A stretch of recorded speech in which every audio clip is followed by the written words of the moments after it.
ஒரு நாள் ஒரு சிறிய எறும்பு கதையை பார்க்கப் போறோம்.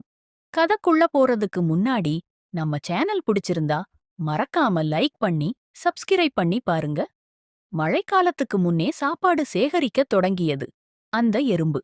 சுட்டெரிக்கும் வெயிலில் கூட அது நின்றுவிடவில்லை. ஏனென்றால் அதுக்குத் தெரியும், நாளைக்கு மழை வரும் என்று. அந்த பக்கத்திலிருந்த ஒரு சிலந்தி சிரிச்சது. ஏ எறும்பு, மழை வர்றதுக்கு இன்னும் நேரம் இருக்கு. நீ என்னடான்னா அதுக்குள்ள உணவு சேகரிக்க ஆரம்பிச்சிட்டியே என்று. ஆனா எறும்பு சிரிச்சுக்கொண்டு தன் வேலையைத் தொடர்ந்தது. அந்த எறும்புக்குத் தெரியும், இன்று உழைத்தால் நாளை சுகமாக இருக்கலாம் என்று. சில நாட்களில் மழை பெய்யத் தொடங்கியது. எறும்பு தனது சிறிய இலை வீட்டு உள்ளே பாதுகாப்பாக இருந்து அது சேகரித்த உணவை சாப்பிட்டது.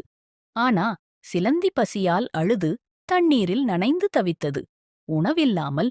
அப்போதுதான் சிலந்திக்கு எறும்பின் உழைப்பு புரிந்தது. அதனால்தான் சொல்வார்கள், எறும்பு போல நாமும் நம்ம வேலை சரியான நேரத்துல பண்ணணும். அப்போதான் எதிர்காலத்துல கஷ்டம் வராது. இப்ப முயற்சி பண்ணினா நாளையெல்லாம் நல்லா இருக்கும்.